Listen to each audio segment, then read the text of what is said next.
ইসমাইল, হ্যাঁ এই যে দেখ, ইরানে যে মানে হামলা করছিল আপনার এই যে যুক্তরাষ্ট্র, সেখানে কিন্তু অসংখ্য শিশুকে মেরে ফেলেছে। হুম কথা বুঝছো?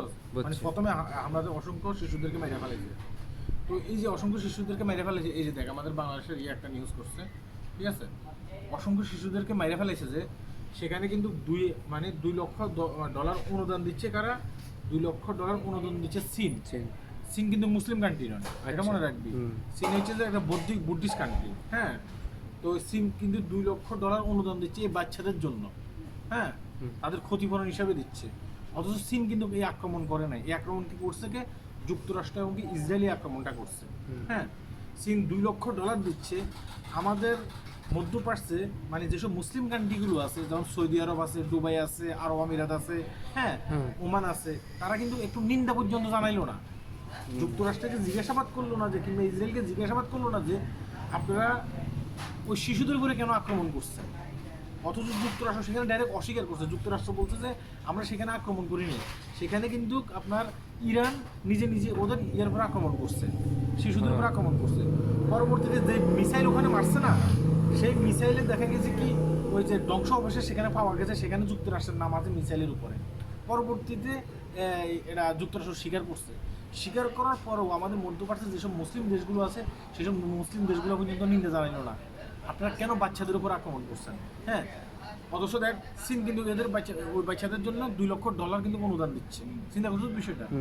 এই কারণে আমাকে অনেকে বলে যে ভাই, আমাদের মধ্যপ্রাচ্যে দেখা গেছে কি আমাদের অনেক বাংলাদেশি ভাইয়েরা আছে, তারা সেখানে কাজ করে, তারা যদি টাকা পয়সা দেশে না পাঠায় তাহলে দেশ কিভাবে চলবে, তারা কিন্তু এটা বলে অনেক ক্ষেত্রে। আপনি এইভাবে কেন কথা বলতেছেন, হ্যাঁ। এগুলো দেখা গেছে কি অন্যান্য যারা দেখা গেছে লোক আছে, তারা আপনার এই কথাগুলো ট্রান্সলেশন করে দেখা গেছে কি আরবি ভাষায় এদেরকে বলবে, আমাদের বাংলাদেশিদের সমস্যা হবে। ভাই, দিনের শেষে তুই মুসলিম, আমি মুসলিম, এটা মনে রাখতে হবে। ওরা তো মুসলিমের ভিতরে পড়ে না। আর তুমি যদি একজন মুসলমান হিসেবে এই প্রতিবাদটা না করো, তাহলে দেখা গেছে কি তুমি আল্লাহ তাআলার কাছে দায়ী থাকবা। কথা কি বুঝতে পারছো? এই কারণে আমি মনে করি যে আমার জায়গা থেকে প্রতিবাদ করতেছি, সবার জায়গা থেকে সবাই প্রতিবাদ করা উচিত। এই যে আজকে কি যে সৌদি আরবে মক্কার পাশে মারছে বোম, কে মারছে? ইরান মারছে। কেন মারছে? মক্কার পাশে যে আপনার ইয়ে আছে না, এটাকে কি বলে, একটা হোটেল আছে, হোটেলে গিয়ে দেখা গেছে কি সেখানে ওই যে এটাকে কি বলে, আমেরিকার এবং আমেরিকার সেনাবাহিনী সেনাবাহিনীর হোটেলে যাই উঠছে। সে হোটেলে থাকতে দিছে, কে দিছে? কে দিছে? আপনার সৌদি আরবের সরকার দিছে। তো ইরান কি করবো? ইরান তো হোটেলের পাশে মক্কার পাশে মারবে।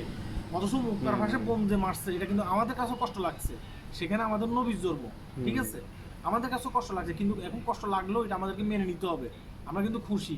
সৌদি আরবের সরকার কেন মক্কার পাশে একটা হোটেলে তাদেরকে রাখতে দিছে? এটা কি সৌদি আরব সরকারকে ঠিক করছে? না, মোটো সৌদি আরব সরকার এটা ঠিক করে না। এই কারণে সেখানে মারছে। মারাটা কি উচিত হয়েছে নাকি? ঠিক হয়েছে নাকি? ঠিক হয়েছে, অবশ্যই ঠিক হয়েছে। এর লাগে আমি কইতেছি যে ভাই, সবাই এভাবে প্রতিবাদ করা উচিত। অথচ আমাদের বাংলাদেশের মুসলমানেরা কি করে? যদি দেখা গেছে কি ইসরায়েল আপনার ফিলিস্তিনের উপর আক্রমণ করে কিংবা ইরানের উপর আক্রমণ করে, তাহলে তারা কি করে? যুক্তরাষ্ট্রের প্রতিবাদ করে, যুক্তরাষ্ট্রের বিপক্ষে প্রতিবাদ করে, এমনকি ইসরায়েলের বিপক্ষে প্রতিবাদ করে।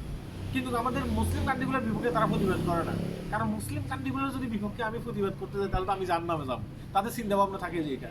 আরে ভাই দেখ, অসংখ্য শিশু সেখানে মারতেছে ইরানে এখন বর্তমানে। অসংখ্য দেখা গেছে কি বেসামরিক মানুষদেরকে মারতেছে।